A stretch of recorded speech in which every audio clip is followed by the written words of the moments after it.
Hello बच्चों, welcome to Biology Extrema where we teach biology from the basics to the extreme.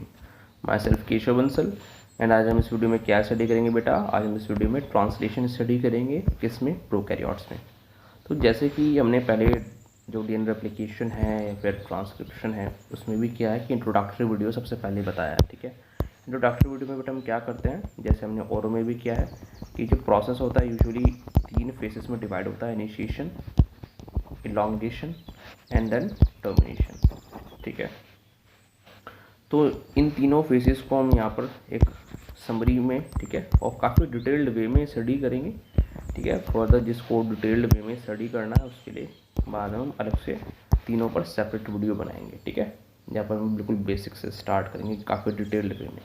सो यहाँ पर जो है हमें तीनों प्रोसेस, एक पूरे प्रोसेस का ओवरव्यू लेंगे। क्लियर, तो स्टार्ट करते हैं। तो जो ट्रांसलेशन है, जैसे हमने बताया बेटा, प्रोकैरियोट्स में स्टडी कर रहे हैं तो कोई ना कोई मॉडल ऑर्गेनिज्म लेना होगा। तो हमने ई कोलाई को लिया। ठीक है, बैक्टीरिया में क्या लिया हमने, ई कोलाई। तो ये हमने कहा जो ट्रांसलेशन है यानी प्रोटीन सिंथेसिस जो है वो 3 स्टेप्स में डिवाइडेड है, इनिशिएशन में, इलॉन्गेशन में एंड टर्मिनेशन में। तो ये ट्रांसलेशन का प्रोसेस होता क्यों है, क्या ज़रूरत है इसकी। तो हमें पता है जो बेटा डीएनए है, डीएनए क्या है, जेनेटिक मटेरियल है। ठीक है, और इसके अंदर क्या होती है, इसके अंदर इंफॉर्मेशन स्टोर्ड है। ठीक है, इसके अंदर इंफॉर्मेशन स्टोर्ड है कि किस तरह से सेल को चलवाना है, जो भी सारी सेल की एक्टिविटीज़ हैं। ठीक है, कि क्या क्या काम करवाना है, वो सारी इन्फॉर्मेशन इसके अंदर स्टोर्ड है। अब ये अपने आप को एक्सप्रेस कैसे करता है बेटा, ये अपने आप को एक्सप्रेस करता है प्रोटीन फॉर्म करवा कर।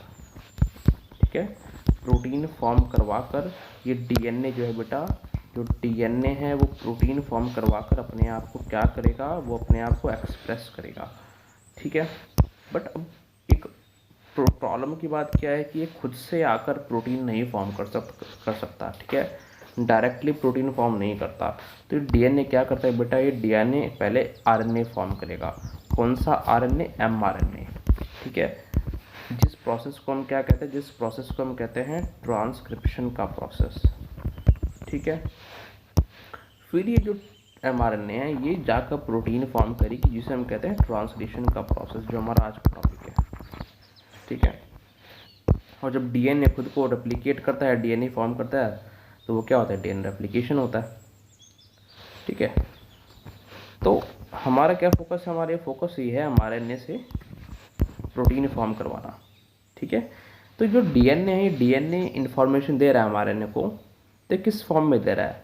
ठीक है, तो डीएनए जो इन्फॉर्मेशन दी है एमआरएनए को, वो दी इसने कोडोन्स की फॉर्म में। कोडोन्स क्या होता है, ट्रिपलेट ऑफ न्यूक्लियोटाइड सीक्वेंसेस। ठीक है, जैसे AUG, GUG, UUU, कुछ भी हो सकते हैं। ठीक है, 3 कोडोन्स होते हैं आपके। ठीक है, एक कोडोन एक पर्टिकुलर अमीनो एसिड को कोड करता है। क्लियर, तो इन कोडोन्स की फॉर्म में जो इन्फॉर्मेशन है वो एमआरएनए के पास होती है। ठीक है, तो और जो प्रोटीन्स होते हैं, प्रोटीन क्या होता है, proteins are nothing, they are polypeptide chain. ठीक है, एक सिंपल भाषा में हम बात करें तो बिना इसके स्ट्रक्चरल ऑर्गेनाइजेशन में जाए तो कि प्राइमरी, सेकेंडरी, टर्शियरी स्ट्रक्चर। ठीक है, इसका बेसिक कॉन्स्टिट्यूएंट क्या है कि ये पॉलीपेप्टाइड चेन है, यानी से थोड़ा सा और ब्रेक डाउन करें तो पॉलीपेप्टाइड यानी बहुत सारे पेप्टाइड बॉन्ड हैं। तो पेप्टाइड बॉन्ड किसके बीच में बनते हैं, अमीनो एसिड्स के बीच में बनते हैं।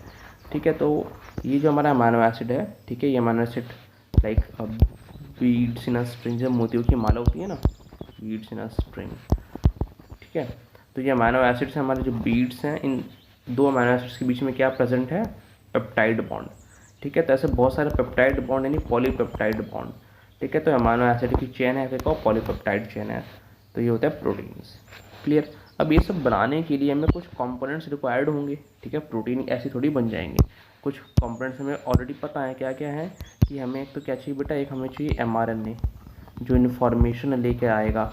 ठीक है, दूसरा हमें क्या चाहिए होंगे, अमीनो एसिड्स चाहिए होंगे।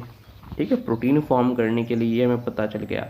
क्या अभी ये जो अमीनो एसिड्स हैं ये कौन लेकर आता है, अमीनो एसिड्स लेकर आता है हमारा टीआरएनए का मॉलिक्यूल। ठीक है, अमीनो एसिड्स कौन लेकर आता है बेटा, हमारा टीआरएनए का मॉलिक्यूल लेकर आता है अमीनो एसिड्स। अब क्या होता है, एक अमीनो एसिड जो एक टीआरएनए का जो मॉलिक्यूल होगा, ठीक है, वो एक पर्टिकुलर अमीनो एसिड लेकर आएगा।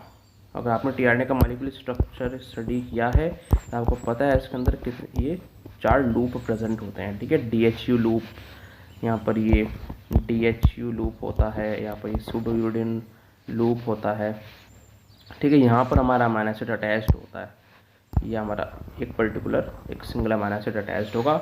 और यहाँ पर हमारा क्या होता है, यहाँ पर हमारा एंटी कोडोन्स प्रेजेंट होते हैं, ठीक है। मान लो कि हमारा एक अन्य का मॉलिक्यूल है तो उस पर कई सारे कोडोन्स प्रेजेंट होंगे ये, ठीक है। ये कई सारे हमारे कोडोन्स प्रेजेंट हैं, ठीक है। सबसे पहले स्टार्ट कहाँ से होती है, चीज़ें स्टार्ट होती है स्टार्ट कोडोन से, पहले प्रोसेस शुरू होगा। तो ये यूजी अगर एक कोडोन है तो यहाँ पर आकर इसका कॉम्प्लीमेंट्री कोडोन लगेगा, क्या लगेगा, यू ए सी, ठीक है। तो यहाँ पर आकर एक पर्टिकुलर, तो यही पर्टिकुलर टीआरएनए आकर इस पर्टिकुलर कोडोन पे लगेगा, ठीक है। यानी स्पेसिफिसिटी होती है, ठीक है, स्पेसिफिसिटी होती है, क्लियर। तो अब क्या होगा, तो हमें पता है हमारा एमआरएनए का मॉलिक्यूल हो गया, ठीक है। हमारा अमीनो एसिड चाहिए, अमीनो एसिड किस कौन लेकर आएगा, टीआरएनए। अच्छा, एक ये वाली बात, इनिशिएशन जो हमने कहा इनिशिएशन को स्टडी करेंगे, ठीक है, और उसके लिए हम शुरुआत कर रहे हैं।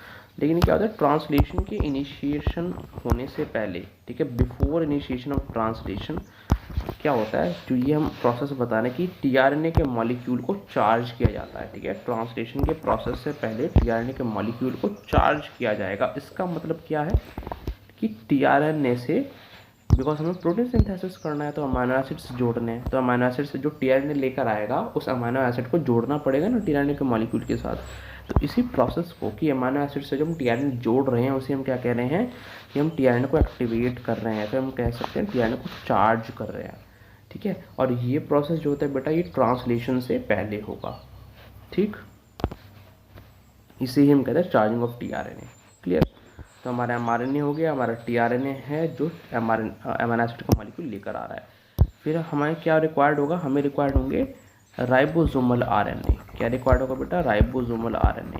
अब ये राइबोसोमल आरएनए कहाँ प्रेजेंट होता है, ये राइबोसोमल आरएनए प्रेजेंट होता है राइबोसोम्स में, राइबोसोम्स में ये प्रेजेंट होगा राइबोसोमल आरएनए। और राइबोसोम्स हम बात कर रहे हैं प्रोकैरियोट्स का, ठीक है। प्रोकैरियोट्स के केस में बात करें, प्रोकैरियोट्स के केस में क्या होता है, हमें पता है हमारे पास 70S राइबोसोम्स प्रेजेंट होते हैं। इन 70S राइबोसोम्स के अंदर 2 सब यूनिट्स होंगी, एक 30S सब यूनिट होगी जिसे हम कहेंगे स्मॉल सब यूनिट प्रेजेंट है बेटा, और एक होगी 50S सब यूनिट जिसे हम कहेंगे लार्ज सब यूनिट प्रेजेंट है, ठीक है। जैसे हम आप फिगर में शो भी करते हैं, ठीक है। ये हमारे पास एक इसे हम थोड़ा सा बेटा, ठीक है। ये हमारे पास क्या है बेटा, ये हमारे पास एक कंप्लीट राइबोसोम है, ठीक है। कंप्लीट राइबोसोम है, इसके अंदर 2 सब यूनिट्स हैं, एक है आपकी स्मॉल सब यूनिट, ठीक है, ये वाली 30S, ठीक। एक है हमारी लार्ज सब यूनिट 50S, और मिलकर ये क्या बनाते हैं, मिलकर ये 70S सब यूनिट बनाते हैं, ठीक है, क्लियर। अब क्या है, इसके अंदर आपको 3 क्या मिलेंगे, 3 साइट्स मिलेंगी। एक है हमारी ई साइट, ठीक है, एक है हमारी पी साइट, एक है बेटा हमारी कौन सी, ए साइट, ठीक है। 3 साइट्स इंपॉर्टेंट है, अब इनका हम धीरे धीरे सब फंक्शन देखेंगे। तो 3 साइट्स होंगी, ई साइट, पी साइट, ए साइट, ठीक है। अब अगर मैं इस राइबोसोम को 2 टुकड़ों में तोड़ भी दूं, ठीक है, तो तब भी हमें इन पर ये साइट्स मिलेंगे लाइक दिस, ठीक है। ये 3 साइट अभी भी पार्शियल फॉर्म में प्रेजेंट होंगी, ठीक है, ई साइट, पी साइट, ए साइट, क्लियर बेटा। तो वापस आते हैं, अब हमने कहा कि तो ठीक है, एमआरएनए है, टीआरएनए का मॉलिक्यूल है, एमआरएनए है, टीआरएनए का मॉलिक्यूल है, और हमारे पास राइबोसोम्स चाहिए हमें। तो क्या जो 70S राइबोसोम है वो कंप्लीट आ जाता है, नहीं। क्या होता है, हमारा राइबोसोम जब हमारा प्रोटीन सिंथेसिस होना होता है तो 70S राइबोसोम सेपरेट हो जाता है 30S में और 50S में, ठीक है। तो जो 30S सब यूनिट है, जो स्मॉल सब यूनिट है हमारी, वो यूज़ करेंगे हम सबसे पहले, ठीक है। तो हमारे पास तीसरा कंपोनेंट क्या हो गया, हमारे पास 30S राइबोसोमल आरएनए हो गया, ठीक है, जिस पर हमारे 3 साइट्स है, ठीक है। अब हम चौथे कंपोनेंट की, पहला ये था हमारा एमआरएनए, दूसरा ये हमारा टीआरएनए जो अमीनो एसिड्स हैं, तीसरा हमारा 30S आरएनए, चौथा हमारे पास क्या होगा बेटा, चौथा हमारे पास क्या होता है, इनिशिएशन फैक्टर्स होते हैं, ठीक है। इनिशिएशन फैक्टर 1, 2, 3, ठीक है। ऐसे कुछ फैक्टर्स जब इलॉन्गेशन हम देखेंगे, इलॉन्गेशन में रिक्वायर्ड होंगे, ऐसे फिर टर्मिनेशन फैक्टर में जो टर्मिनेशन का प्रोसेस होता है वहाँ पर कुछ रिलीज फैक्टर्स रिक्वायर्ड होता है। ठीक है, तो यहाँ पर क्या रिक्वायर्ड होंगे बेटा, इनिशिएशन फैक्टर्स रिक्वायर्ड होंगे। ठीक है, अब आपको क्या देखना है कि जो इनिशिएशन फैक्टर 2 है, इस इनिशिएशन फैक्टर 2 से दो चीज़ें अटैच्ड होंगी। एक तो बेटा यहाँ इससे जीटीपी का एक मॉलिक्यूल अटैच्ड होगा। ठीक है, साथ में से क्या अटैच्ड होगा, साथ में जो हमने सेकंड कंपोनेंट को स्टडी किया है, ये अमाइनो एसिड और टीआरएनए का मॉलिक्यूल, ये अटैच्ड होगा। तो इससे बेटा इससे क्या अटैच है बेटा, इससे टीआरएनए का मॉलिक्यूल, इसे टीआरएनए का मॉलिक्यूल अटैच्ड है। उस टीआरएनए के मॉलिक्यूल से ऑलरेडी क्या अटैच्ड है, हमारा अमाइनो एसिड, जो हमने चार्जिंग ऑफ टीआरएनए करते वक्त लगा दिया था इनिशिएशन से पहले ही। ठीक है, अब क्या होता है इनिशिएशन के टाइम पर कि हमारे लिए राइबोसोम है। ठीक है, हम राइबोसोम हमारा ड्रॉ कर लेते हैं, छोटी सब यूनिट है हमारे पास राइबोसोम की, लेटी छोटी सब यूनिट है हमारे पास। ठीक है, इसके अंदर 3 साइट्स होंगी, हमारी ई साइट है, हमारे पास एक पी साइट है, हमारे पास एक ए साइट है। तो अब क्या होगा, सबसे पहले ठीक है, आप इसे इस तरह से याद रख सकते हो थोड़ा सा कि किसका इंट्रैक्शन किससे होता है, उसके लिए बता रहा हूँ। ठीक है, ई पी ए लिखा, फिर लिख दिया 3, 2, 1, ई पी ए देन 3, 2, 1। तो ई साइड पर क्या आके लगता है बेटा, ई साइड पर आपका आके लगेगा इनिशिएशन फैक्टर 3। ठीक है, इनिशिएशन फैक्टर 3 आकर लग गया।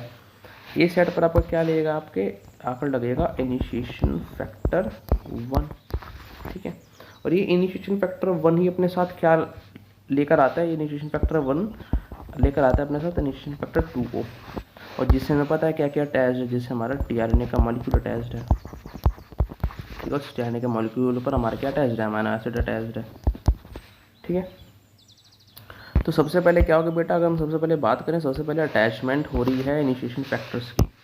सबसे पहले अटैचमेंट हो रही है इनिशिएशन फैक्टर्स की किससे, स्मॉल सब यूनिट ऑफ राइबोसोम से, जो हमने देख लिया। इसके बाद किसकी बारी आएगी, इसके बाद एमआरएनए की बारी आएगी। तो अब इससे आकर क्या अटैच होगा, अब इससे आकर हमारा एमआरएनए अटैच्ड होगा।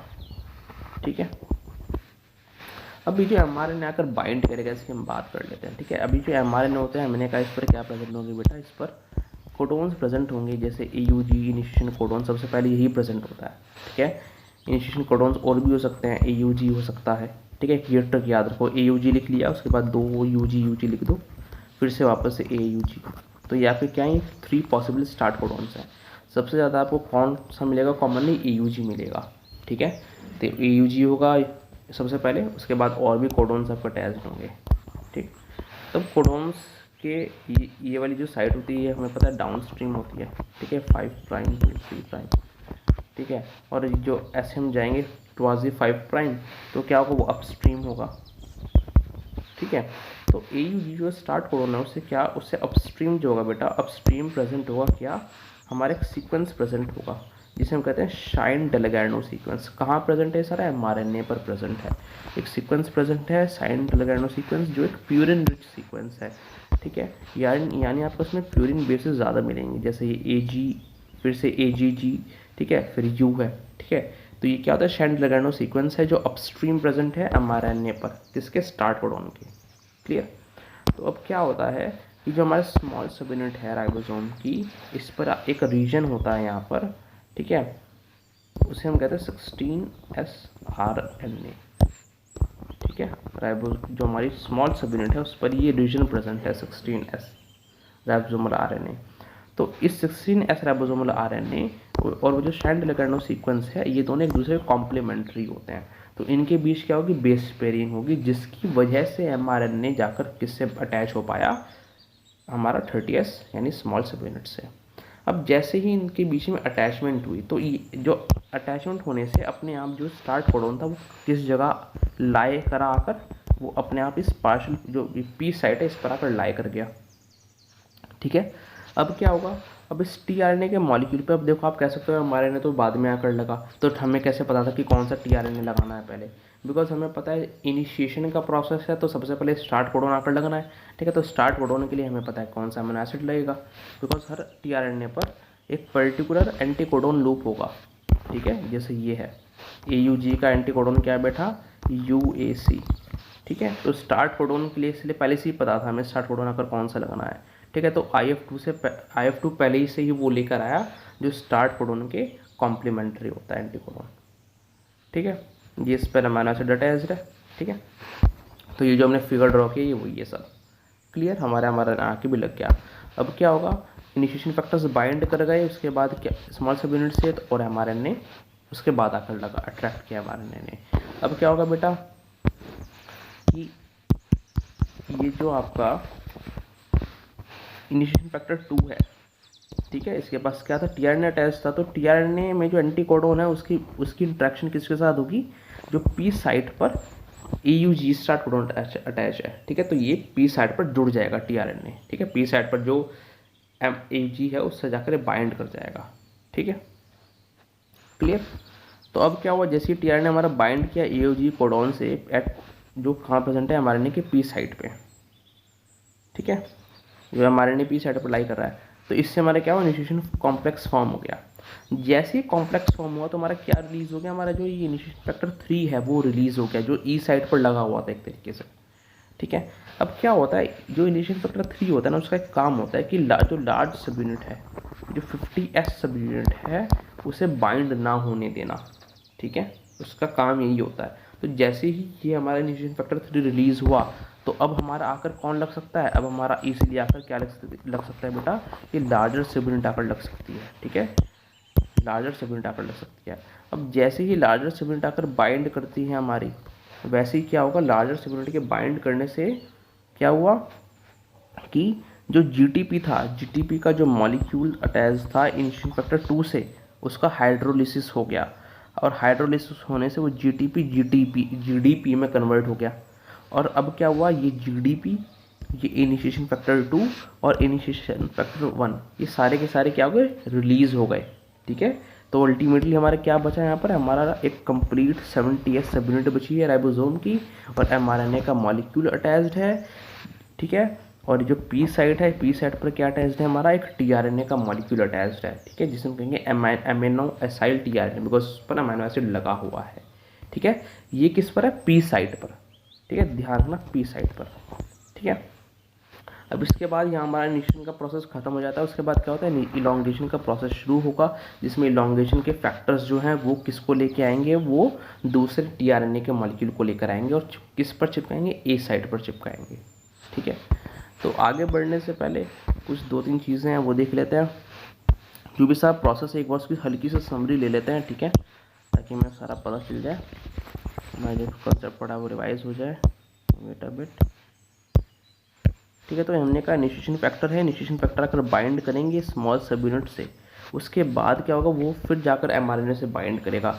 अब mRNA कैसे बाइंड कर पाते हैं, mRNA पर स्टार्ट कोडोन के अपस्ट्रीम क्या प्रेजेंट होता है, स्ट्रैंड-लिगैंडो सीक्वेंस, ठीक है।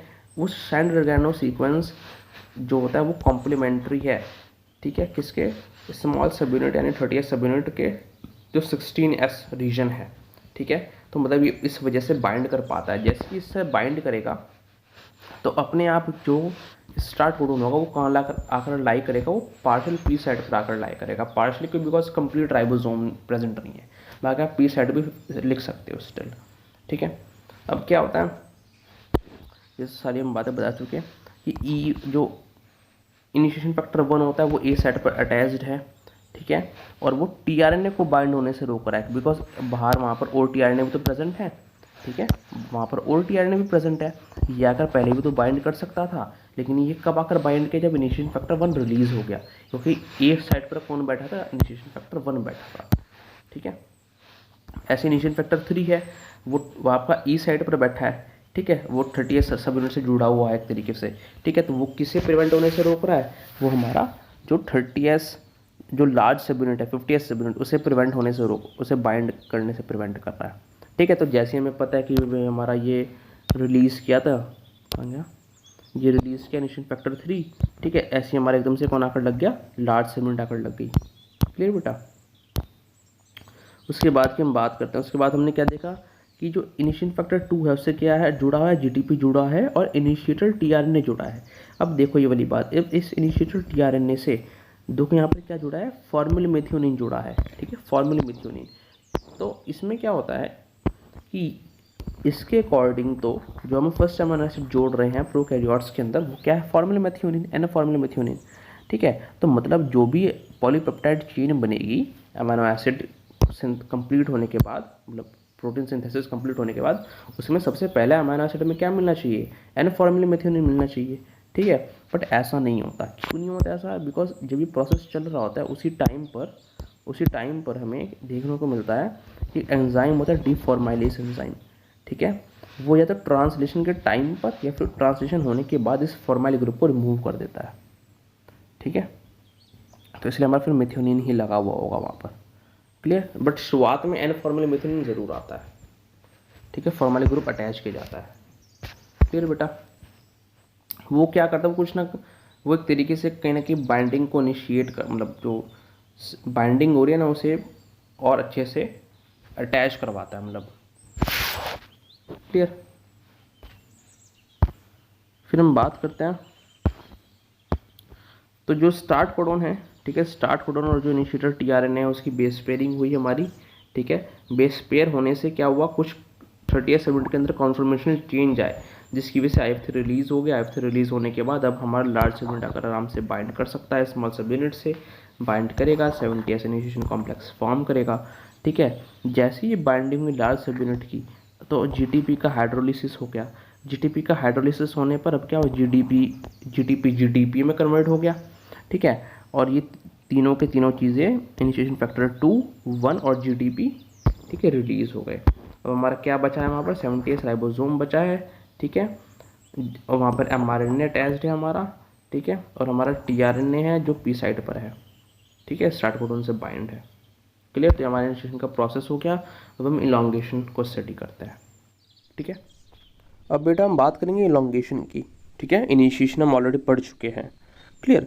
तो जो इलॉन्गेशन है, elongation of translation in prokaryotes. ठीक है, तो इलॉन्गेशन जो स्टेप होता है वो एक साइक्लिक प्रोसेस है।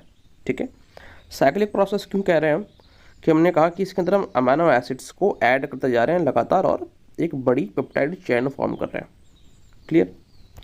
समझते हैं इस बात को थोड़ा सा, कि अब ये जो हमारी क्या है, पेप्टाइड चेन है, जिसके अंदर हमारे बहुत सारे, ऐसे नहीं शो करना चाहिए, बेटर इस वे में है कि हमारे क्या है, एक अमीनो एसिड, दूसरा, तीसरा, ऐसे करते हैं हमारे ये अमीनो एसिड्स हैं।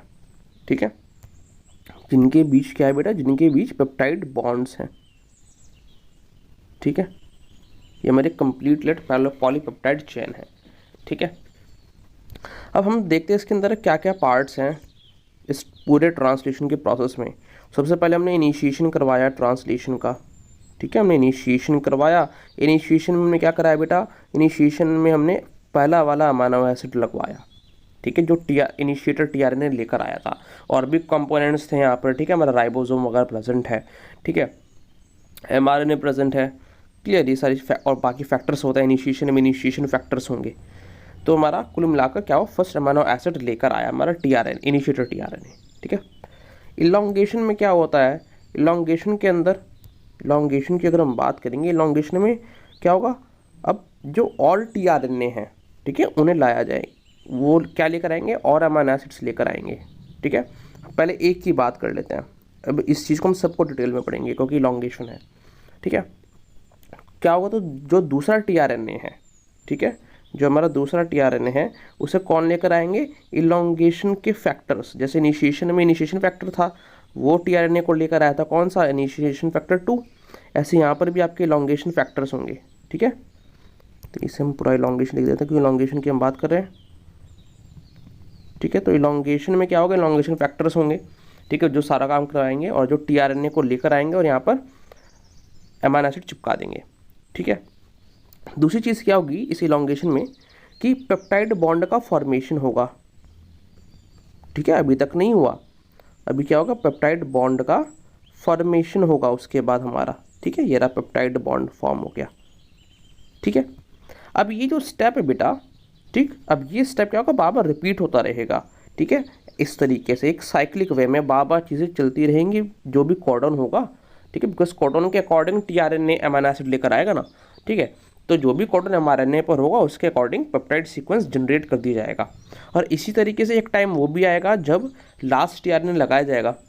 ठीक है। लास्ट टीआरएनए किस हिसाब से लगाया जाएगा, ठीक है, जिस हिसाब से हमारा सारे टीआरएनए लगाए गए हैं कोडॉन्स के बेसिस पर, ठीक है। अगर आप कोडॉन्स की बात करें तो सबसे पहले यहाँ पर कौन सा कोडॉन प्रेजेंट था, स्टार्ट कोडॉन, ठीक है, जिसके बेसिस पर सारा का सारा प्रोसेस स्टार्ट हुआ था। बीच में हमारे इंटरमीडिएटरी कोडॉन्स प्रेजेंट है, यानी कोई भी कोडॉन कुल मिलाकर, ठीक है, जिससे हमारे और अमीनो एसिड लगे, ठीक है। ऐसे जो लास्ट वाला कोडॉन होता है उसे हम कहते हैं स्टॉप कोडॉन, क्योंकि वो प्रोसेस स्टॉप करवाएगा, ठीक है। इसलिए स्टार्ट और जो स्टॉप कोडॉन है ये थोड़े स्पेशल हैं, बिकॉज एक स्टार्ट करवा रहा है अमीनो एसिड तो ये भी लगवा रहे हैं, जो स्टार्ट कोडॉन वो भी लगवा रहा है, स्टॉप कोडॉन वो भी लगवा रहा है, ठीक है। लेकिन ये तो स्पेशल क्यों है, बिकॉज एक प्रोसेस को स्टार्ट करवा रहा है, एक प्रोसेस को स्टॉप करवा रहा है, ठीक है। तो जब स्टॉप कोडॉन होगा तो यहाँ पर कुछ चीज़ें स्पेशल भी होंगी, जैसे यहाँ पर रिलीज फैक्टर्स का लगना, रिलीज होना, ठीक है। रिलीज फैक्टर्स आपके लगेंगे जो प्रोसेस को टर्मिनेट करवाएंगे। कैसे कराएंगे वो हम टर्मिनेशन में स्टडी करेंगे, ठीक है। तो जो इलॉन्गेशन का प्रोसेस है, ठीक है, हमने ये देखा इलॉन्गेशन का प्रोसेस ये क्या है बेटा, ये इलॉन्गेशन का प्रोसेस जो है एक साइक्लिक प्रोसेस है, ठीक है, even up till last amino acid, ठीक है। बस लास्ट अमीनो एसिड के लगने पर बिकॉज स्टॉप कोडॉन पर लगाया हुआ आकर, तो वहाँ पर कुछ डिफरेंट एक्शंस होंगे, रिलीज फैक्टर्स वगैरह स्टॉप कोडॉन की वजह से, ठीक है। तो वो पार्ट टर्मिनेशन के अंदर आ जाता है बस आपका। तो इसलिए हमने देखा इलॉन्गेशन एक साइक्लिक प्रोसेस है, बार बार चीज़ें होती रहेंगी, ठीक है। और अमीनो एसिड्स जो है वो ऐड करते रहेंगे और पेप्टाइड चेन फॉर्म होती जाएगी। किस बेसिस पर अमीनो एसिड्स ऐड हो रहे हैं, ये जो यानी जो हम कहें पेप्टाइड सीक्वेंस है वो किस बेसिस पर है, वो किस बेसिस पर है, जो एमआरएनए पर कोडॉन्स है जिस ऑर्डर के अंदर, ठीक है, उसी बेसिस पर हमारा पेप्टाइड सीक्वेंस डिटरमाइन होगा, ठीक है। अभी जो सारा प्रोसेस है बेटा, ये कौन गवर्न करता है, ये कौन हेल्प करता है करने में, ये जो हमारे इलॉन्गेशन फैक्टर्स हैं, ठीक है। तो कौन से इलॉन्गेशन फैक्टर्स हैं यहाँ पर, इलॉन्गेशन फैक्टर TU है, इलॉन्गेशन फैक्टर TS है, इलॉन्गेशन फैक्टर G है, ठीक है। अब हम चलते हैं कि इनिशिएशन में लास्ट हमने क्या देखा था, जब इनिशिएशन हमारा हो गया था तो हमारी कंप्लीट पिक्चर क्या थी, ठीक है, कि ये हमारा इनिशिएशन होने के बाद हमारा एक कंप्लीट 70S राइबोसोम फॉर्म हो गया था, ठीक है, जिसकी वजह से हमारा जो इनिशिएशन फैक्टर 1 है और 2 है, ठीक है, और साथ में GDP वो रिलीज हो गया था हमारा, ठीक है। तो और ए साइड हमारी एम्प्टी थी, ठीक है, ई साइड पर तो कुछ था ही नहीं, बिकॉज स्टार्ट कोडॉन का कहाँ कर लगा, पी साइड पर लगा था, ठीक है। और स्टार्ट कोडॉन की जगह पर क्या प्रेजेंट है, हमारा टीआरएनए जुड़ा हुआ है उस स्टार्ट कोडॉन से, ठीक है। अब ये वाली बात ध्यान रखना, बिकॉज ये बहुत इंपॉर्टेंट है, हमें ये देखने को मिलेगा, ये ई और पी साइड, ये पहले ही बताया था मैंने, ई साइड, पी साइड और ये जो ए साइड है बेटा, ये कौन डिटरमाइन कर रहा है, ठीक है। ये ई साइड और जो पी साइड है और जो ए साइड है कौन डिटरमाइन कर रहा है, ये हमें डिटरमाइन कर रहे हैं जो राइबोसोम है, ठीक है, राइबोसोम डिटरमाइन कर रहा है, ये हमारा एमआरएनए डिटरमाइन नहीं कर रहा, ठीक है, ये हमारा जो है टीआरएनए डिटरमाइन नहीं कर रहा, ये हमारा डिटरमाइन कर रहा है राइबोसोम। अगर राइबोसोम आगे शिफ्ट होगा तो हम ये नहीं कह सकते कि जहाँ AUG लगा है स्टार्ट कोडॉन है, ठीक है, या फिर जहाँ पर हमारा ये टीआरएनए लगा है वो पी साइट हुआ, ठीक है, या फिर हमारा जहाँ पर ये, अब हम जैसे इलॉन्गेशन देखेंगे, ठीक है, तो इलॉन्गेशन में जैसे मैंने बताया कि इलॉन्गेशन में क्या होता है कि इलॉन्गेशन फैक्टर TU, ठीक है, जैसे इनिशिएशन फैक्टर था, इनिशिएशन फैक्टर की अगर हम बात करें जो उसने सबसे पहला वो लगाया था टीआरएनए, तो वो इनिशिएशन फैक्टर 2 था, तो उससे भी GTP का मॉलिक्यूल जुड़ा हुआ था, ठीक है, और साथ में क्या जुड़ा था, एक tRNA, initiator tRNA, because initiation हो रहा है, और उस इनिशिएटर टीआरएनए से यहाँ पर ये वाला क्या था बेटा, ये था हमारा अमीनो एसिड जो ये लेकर आया था, ठीक है। तो इसने AUG साइट पर जोड़ा था, जो कहाँ रिसाइड करती है, जो राइबोसोम की पी साइट पर रिसाइड करती है, ठीक है। ऐसे ही जो इलॉन्गेशन होगा, इलॉन्गेशन में सबसे पहले क्या होगा, ये सबसे पहला स्टेप है जो मैं बता रहा हूँ इलॉन्गेशन में, कि इलॉन्गेशन फैक्टर TU जो है, ठीक है, उसके साथ भी क्या जुड़ा है, उसके साथ भी GTP जुड़ा है, उसके साथ भी अमीनो एसिड जुड़ा है, ठीक है। ये इस अमीनो एसिड को वही हम कह रहे हैं अमीनो एसाइलेटेड टीआरएनए, ठीक है, बिकॉज इसके पास मतलब चार्ज टीआरएनए, इसके पास भी क्या अमीनो एसिड है यहाँ पर, ठीक है, इसके पास भी अमीनो एसिड है, ठीक है बेटा। तो ये कहाँ, ये किस साइड पर लेके आएगा, ई साइड पर तो लेके नहीं आएगा, बिकॉज ई साइड पर कोई कोडॉन प्रेजेंट नहीं है, वहाँ थोड़ी जुड़ेगा, ठीक है। तो ई साइड पर पहले से ही जुड़ा हुआ है एक कोडॉन, ए साइड पर लेके आएगा, पहले क्यों नहीं लेकर आया ये साइड पर, पहले पी साइड पर क्यों जोड़ा? क्योंकि हमें पता है इनिशिएशन फैक्टर 1 जुड़ा हुआ था, वो नहीं लगने दे रहा था, उसका फंक्शन यही था। अब कंप्लीट राइबोसोम बनने के बाद इनिशिएशन के टाइम पर इनिशिएशन फैक्टर 1 रिलीज हो गया, तो अब ए साइड पर आकर आराम से जोड़ सकता है। ठीक है, तो ये हमारा इलॉन्गेशन का पहला स्टेप। अब जो मैं बता रहा था कि जो ई पी और ए साइट है वो इससे डिटरमाइन नहीं होती कि एमआरएनए लगा है या फिर स्टार्ट कोडोन है या फिर इनिशिएटर टीआरएनए जहाँ पर लगाया वो पी साइट होगी, या फिर ये अमाइनो एसिडेटेड टीआरएनए जहाँ पर आके लगाया वो ए साइट होगी, नहीं। ठीक है, ये उससे डिटरमाइन नहीं होता। अभी अभी जहाँ पर आकर लगाया जिस तरह से मैंने बताया उसी ऑर्डर में है। ठीक है, बिकॉज राइबोसोम उस एक पर्टिकुलर जगह पे है। ठीक है, अभी हम देखेंगे जैसे अगर राइबोसोम आगे शिफ्ट करता है, ठीक है, मतलब अगर ये आगे शिफ्ट करेगा तो हमें पता है कि ये जो साइट्स हैं ई पी ए ये शिफ्ट हो जाएंगी। ठीक है, तब जाकर हम ये नहीं कहेंगे कि स्टार्ट जो ये वाला टीआरएनए जो अभी ए साइट पर लगा है, ठीक है, इस ए साइट पर आकर लगाया है हमने इलॉन्गेशन के पहले स्टेप पर कि ये अभी भी ए साइट पर आएगा, तब ये साइट शिफ्ट हो जाएगी। ठीक है, तो ये एक इम्पॉर्टेंट बात है, तो जो बच्चे थोड़ा समझ नहीं पाता तो ये अभी इंट्रोड्यूस कर दिया मैंने। ठीक है, अब वापस इसी बात पर फोकस करो आप कि जो सबसे पहला स्टेप इलॉन्गेशन का वो क्या है कि इलॉन्गेशन फैक्टर टीयू है जो जीटीपी से जुड़ा हुआ है और अमाइनो एसिड को जो एक टीआरएनए से भी जुड़ा हुआ है। ठीक है, जो अमाइनो एसिड लेकर आएगा। ठीक है, इस टीआरएनए को हमने क्या कह दिया, अमाइनो एसिलेटेड टीआरएनए। पहला वाला हमने कहा था इनिशिएटेड टीआरएनए, बाकी उसे भी अमाइनो एसिलेटेड कह सकते हैं, बिकॉज अमाइनो एसिड जिसे भी टीआरएनए से जुड़ा होगा उसे हम क्या कहेंगे, अमाइनो एसिलेटेड टीआरएनए। ठीक है, तब इस चीज़ को देख लेते हैं। हमने कहा इलॉन्गेशन के प्रोसेस पे जीटीपी बाउंड ईएफटीयू आया। ठीक है, क्या लेके आया बेटा, इसके जीटीपी तो है इसके साथ जीटीपी बाउंड ईएफटीयू। ठीक है, और साथ में क्या है इसके पास, अमाइनो एसाइल टीआरएनए। ठीक है, यानी उस टीआरएनए से जो अमाइनो एसिड जुड़ा है। क्लियर, कहाँ लेके आया, ए साइट पर। ठीक है, अब क्या हुआ, बाइंडिंग के बाद जब इसने जोड़ दिया, किससे जोड़ा, जो एमआरएनए प्रेजेंट है, जो कोडॉन प्रेजेंट है एमआरएनए पर, उससे जोड़ा। ठीक है, ए साइट पर जाकर नहीं जोड़ दिया, ए साइट पर लेकर गया है, बिकॉज ए साइट पर वो कोडॉन लाई कर रहा है। ठीक है, तो बाइंड करा दिया इसने एमआरएनए से। क्लियर, अब क्या हुआ, ईएफटीयू, अब हमारा जीटीपी है उसका हाइड्रोलिसिस हो गया। ठीक है, और जीटीपी किस में कन्वर्ट हो गया, जीडीपी में। इसलिए अब हमने कहा ये ईएफटीयू किससे बाउंड है, जीडीपी से। ठीक है, अब क्या हो जाएगा, इसका रिलीज हो जाएगा। ठीक है, ये रिलीज हो गया। क्लियर, तो हमारा ये जो कंपोनेंट था ये वाला काम जो है, ये वाला काम हो चुका। ठीक है, क्योंकि टीआरएनए लगा नहीं रहेगा, सॉरी अभी तो हम कह रहे हैं जो इलॉन्गेशन फैक्टर है वो लगा नहीं रहेगा, वो रिलीज हो गया, जैसे इनिशिएशन फैक्टर रिलीज हो गया था काम करके। ठीक है, बट अब क्या बात है बेटा कि हमने कहा कि ये एक साइक्लिक प्रोसेस है, तो ये जो प्रोसेस है ये बार बार रिपीट होना है कि नहीं।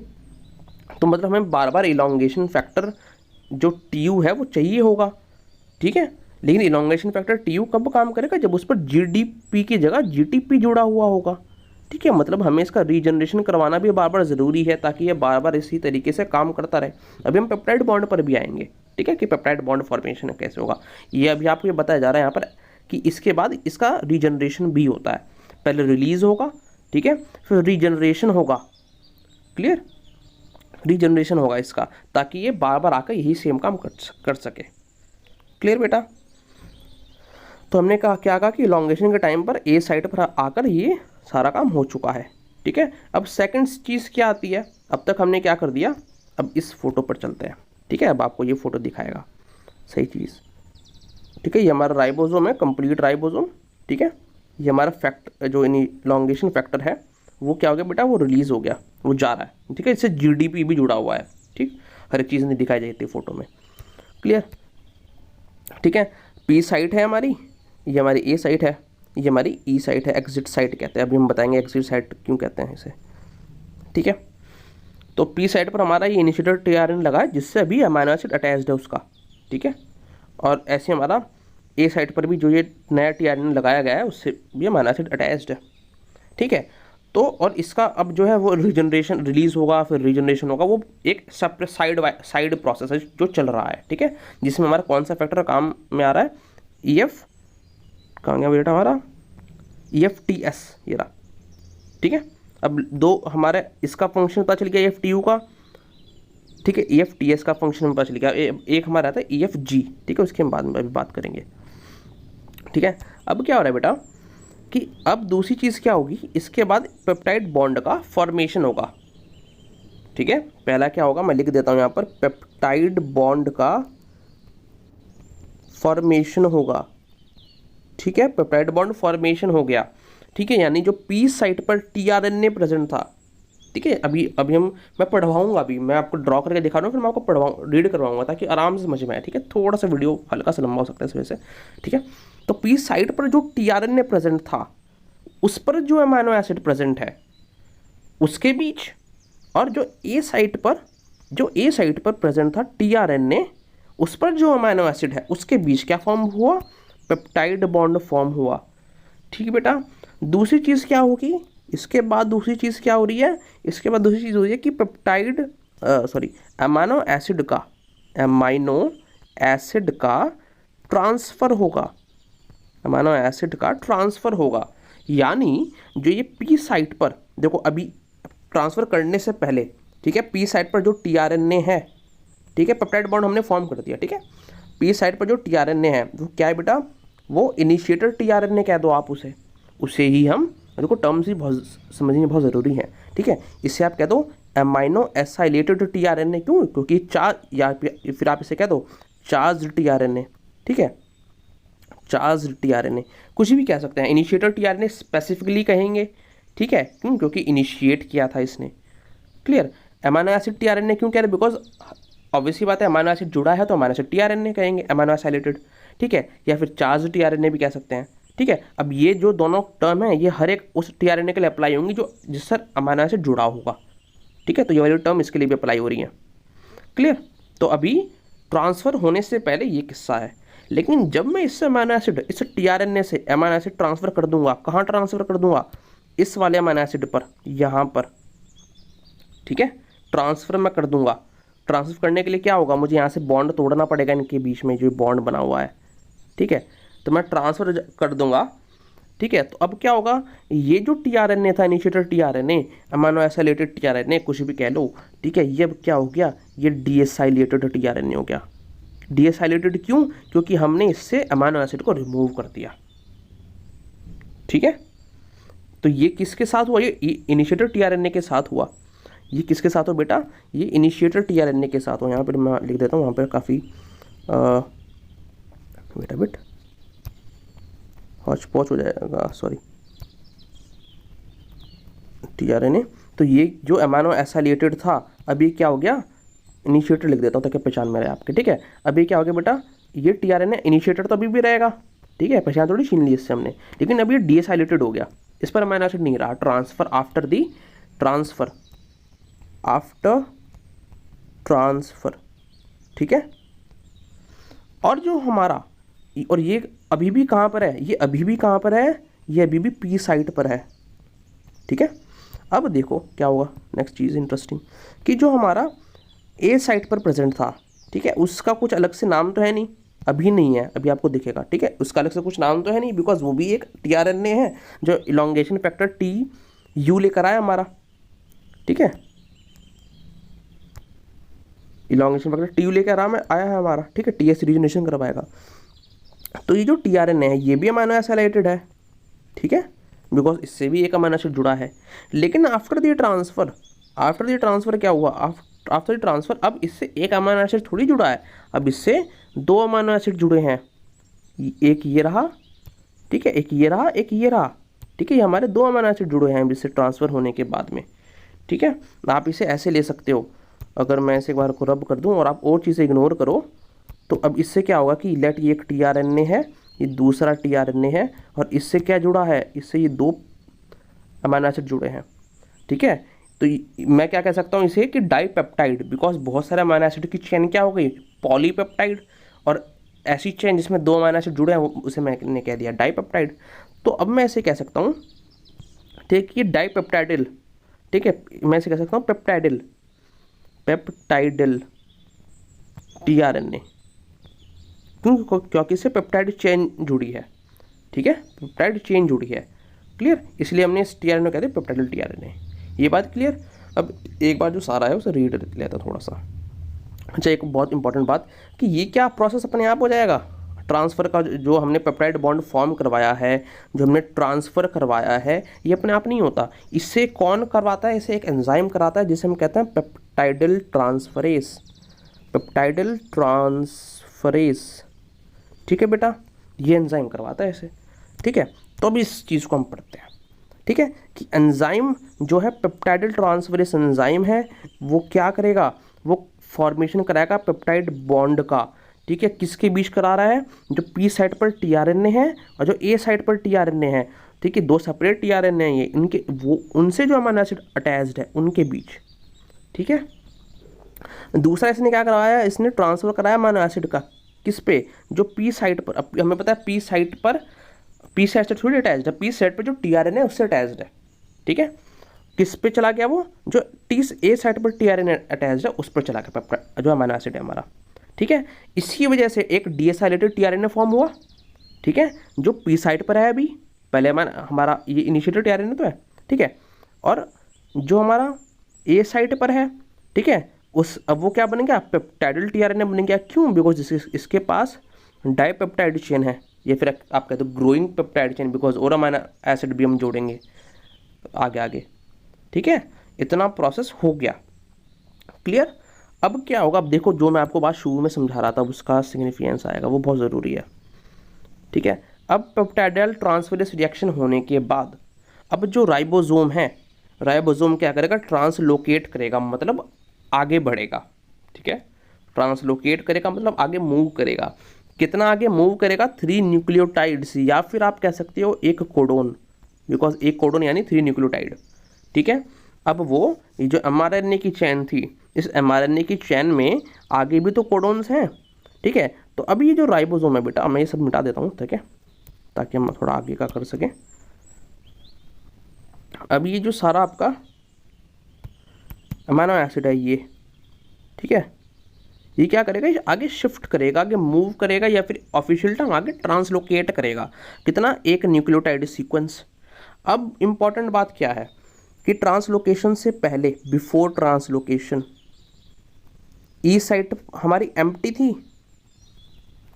ठीक है, पी साइट पर हमारा, ठीक है, आप before translocation and after the transfer. ठीक है, ट्रांसफ़र होने के बाद की बात बता रहा हूँ। ठीक, हमारा क्या था?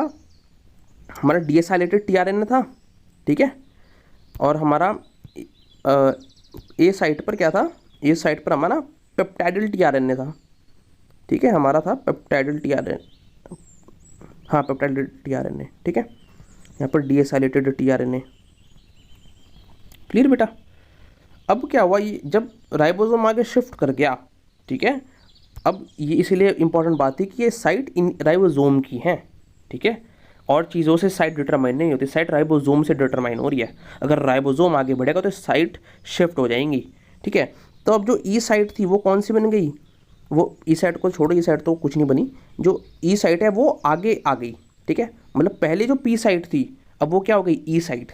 जो पहले ए साइट थी वो पी हो गई, और जो आगे कोडोन प्रेजेंट था, ठीक है, जो ये वाली साइट है ये वाली, अब ये क्या बन गई? अब ये बन गई ए साइट। ठीक है, तो अब देखो ये दोनों साथ में आपको मैं शो करता हूँ। देखो अब कुछ फिगर ऐसी दिखेगी। ठीक है, देखो अब ये जीजीयू जो था ये ए साइड में डिसाइड कर रहा है।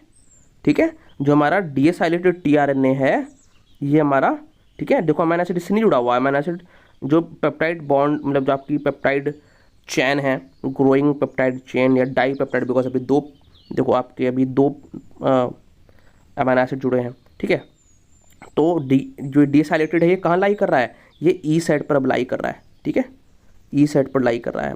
पहले पी पे था, कैसे शिफ्ट हो गया? ट्रांसलोकेशन के बाद में।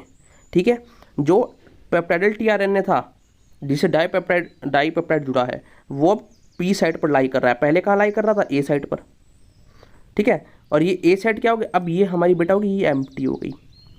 जब ये एम्प्टी हुई तो अब वापस से जो EF-TU है वो रीजनरेशन के बाद वापस आकर यहाँ पर दूसरा अमीनो एसिड चिपकाएगा। ठीक है, और ये प्रक्रिया सेम चलती रहेगी बार बार बार बार। ठीक है, इस बार जब ट्रांसफ़र होगा तो इस डाईपेप्टाइड का ट्रांसफ़र होगा दूसरे टीआरएनए पर। तो ऐसे पेप्टाइड चेन ट्रांसफ़र होती रहेगी। ठीक है, बार बार। तो इस चीज़ को देख लेते हैं। As a result of translocation करने के बाद, ट्रांसलोकेशन जो है वो करने के बाद क्या हुआ, डीएसएलएड टीआरएनए ईस्ट साइट पर आ गया और विद टाइम क्या होगा, ये ईस्ट साइट से ना बाहर निकल जाएगा। बिकॉज ये चिपके रहने क्या मतलब यहाँ पे, अब चिपकेगा किससे, बिकॉज ये डिटैच हो गया। ठीक है, इस साइड पर इस तरीके से आ गया कि अपने आप डिटैच हो जाएगा। बिकॉज हमारे ने तो यहाँ तक जा रहे हैं ना आपका, ठीक है, ये हमारे ने है तो डिटैच हो गया इस तरीके से ये साइड पर आने पर। ये देखो, ये इसकी कुछ बनावट भी इस तरीके से शो कर रखी है। ठीक है, तो राइबोसोम से आउट निकलेगा, इसका काम भी खत्म हो गया। ठीक है, अमाइनो एसिड जोड़ने आया था, वो जोड़ के चला गया। ठीक है, ऐसे जो बार ई साइड पर आते रहेंगे टीआरएनए, डीएसएलएड टीआरएनए, वो जाते रहेंगे बाहर।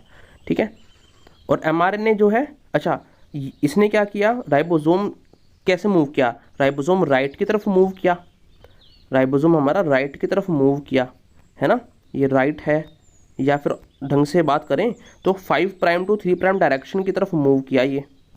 ठीक है, जबकि इसके इधर मूव करने पे हम कह सकते हैं कि जो एमआरएनए है, अगर एमआरएनए के पर्सपेक्टिव से बात करें, ठीक है, जो कोडोन्स हैं इसके वो किस साइड शिफ्ट कर गए, वो लेफ्ट साइड की तरफ शिफ्ट कर गए।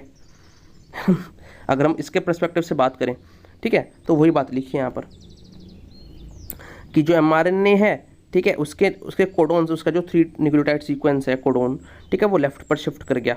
ठीक है, as a result of translocation. ठीक है, डीएसएलएड टीआरएनए ई साइड पर चला गया और राइबोसोम से बाहर निकल गया। एमआरएनए जो है वो लेफ्ट साइड में उसके कोडोन शिफ्ट कर गए। ठीक है, इसकी वजह से क्या हुआ, जो पेप्टाइडल टीआरएनए है वो पी साइड पर आ गया कुल मिलाकर। ठीक है, वो घुमा फिरा कर बात की गई है।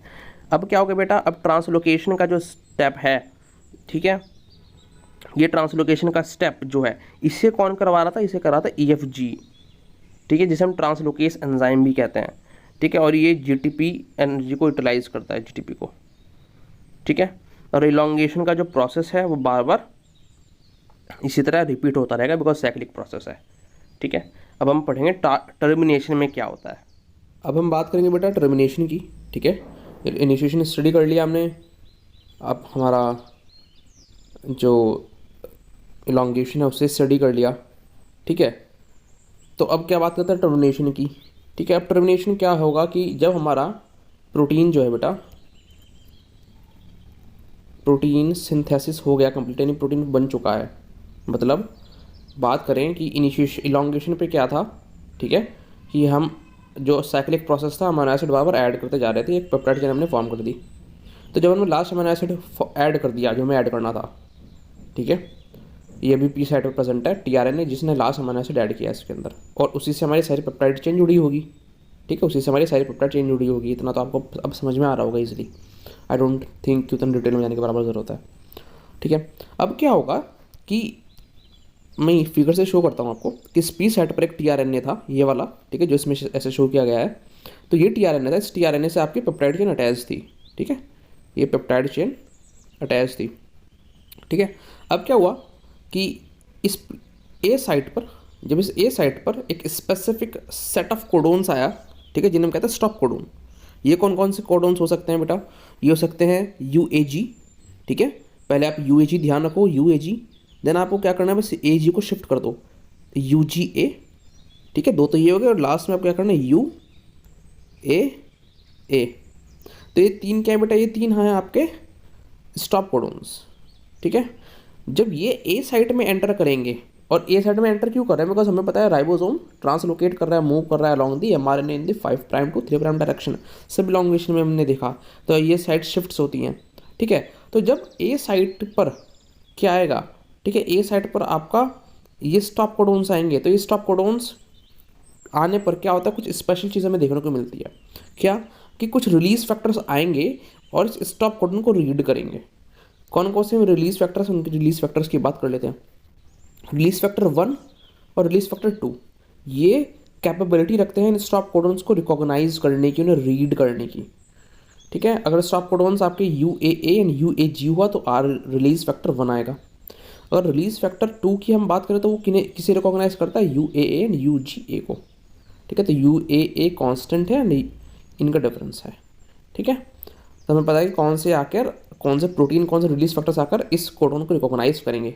रिकॉग्निशन के बाद ये क्या करते हैं, रिकॉग्निशन के बाद ये जो पेप्टाइड टीआरएनए है, दैट ये हमारा ब्लैक से कंप्लीट टीआरएनए है। ठीक है, इससे आपकी क्या जुड़ी है, ये आपकी पेप्टाइड चेन जुड़ी है, तो हमने इसे कहा पेप्टाइडल टीआरएनए। क्या कहा बेटा? पेप्टाइडल टीआरएनए, ठीक है। अब इस बॉन्ड को ये क्या करेगा, इस बॉन्ड को ब्रेक कर देगा, हाइड्रोलिसिस कर देगा इन दोनों के बीच जो बॉन्ड है, जिसकी वजह से पेप्टाइड चेन जो है वो अलग हो जाएगी और टीआरएनए आपका क्या होगा, डीएसाइलेटेड हो गया, ठीक है।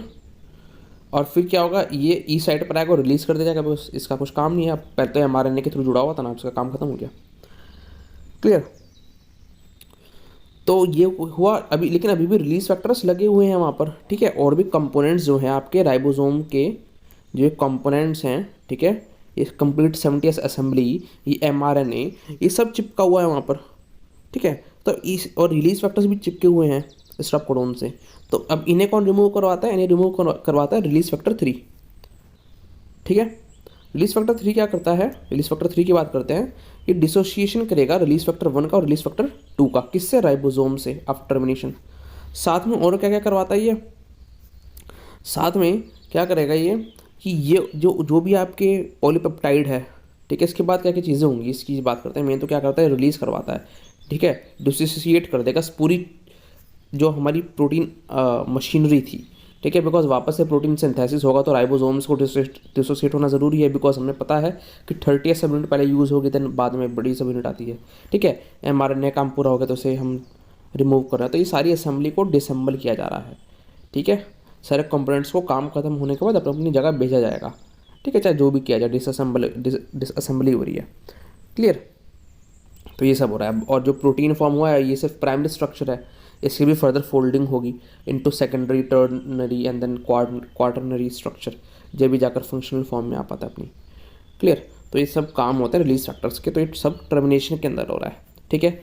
अब कुछ हम एक्स्ट्रा बातें कर लेते हैं, ठीक है, कि जो रिलीज फैक्टर 1 और रिलीज फैक्टर 2 है ये कैसे रिकॉग्नाइज करते हैं स्टॉप कोडोन्स को। तो इनके पास पर्टिकुलर कुछ डोमेन्स होता है, कुछ मोटिव्स होते हैं, ठीक है उनकी। तो वो कौन से हैं?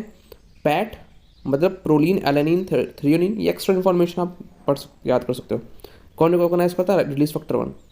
और रिलीज फैक्टर 2 जो है वो एसपीएफ डोमेन को, एसपीएफ मोटिव प्रेजेंट होता है उसके थ्रू स्टॉप कोडोन को रिकॉग्नाइज करता है, ठीक है बेटा। और जो डिसोसिएशन करवा रहा है रिलीज फैक्टर 3 इन दोनों फैक्टर्स का, और भी जो चीज़ें हैं, तो ये क्या लेती हैं? जीटीपी का खर्चा होता है इसके अंदर, तो जीटीपी का हाइड्रोलिसिस होगा और जीटीपी जीडीपी में कन्वर्ट हो जाएगा। साथ में रिलीज फैक्टर 1 और रिलीज फैक्टर 2 जो है वो यूनिवर्सली कंजर्व्ड हैं, ठीक है, इनके पास ये मोटिव भी होता है इनके अलावा। क्लियर? जो क्या काम करता है, जो हाइड्रोलिसिस करने में, बिकॉज ये दो काम कर रहे हैं ना, एक तो आपका रिकॉग्निशन कर रहे हैं, रिकॉग्निशन करवाने के बाद ये डिसोसिएशन करवा रहे हैं टीआरएनए से पॉलीपेप्टाइड चेन का। तो वो क्या हुआ, उस हाइड्रोलिसिस के लिए कौन सा मोटिव काम में ले रहे हैं? ये वाला रिकॉग्निशन या फिर अटैचमेंट के लिए कौन सा काम ले रहे हैं मोटिव? ये वाले RF1 पैट और RF2 SPF, ठीक है। तो यहीं तक था हमारा टर्मिनेशन। क्लियर बेटा? अगर आपको वीडियो अच्छा लगा वीडियो को लाइक करें, चैनल को सब्सक्राइब करें, एंड जो भी सारी वीडियोज़ हैं उन्हें शेयर करें ताकि उनकी हेल्प हो सके। एंड प्लीज़ डोनेट करें ऑन 10 रुपीज़ पर मंथ। इससे आपकी लाइफ में, मेरी लाइफ में, इस वर्ल्ड में डिफरेंस क्रिएट होगा and I will be more motivated कि मैं आपको नोबल सर्विस प्रोवाइड कर सकूँ, better books and tech buy कर सकूँ। So thank you from Biology Extrema. See you next time, take care.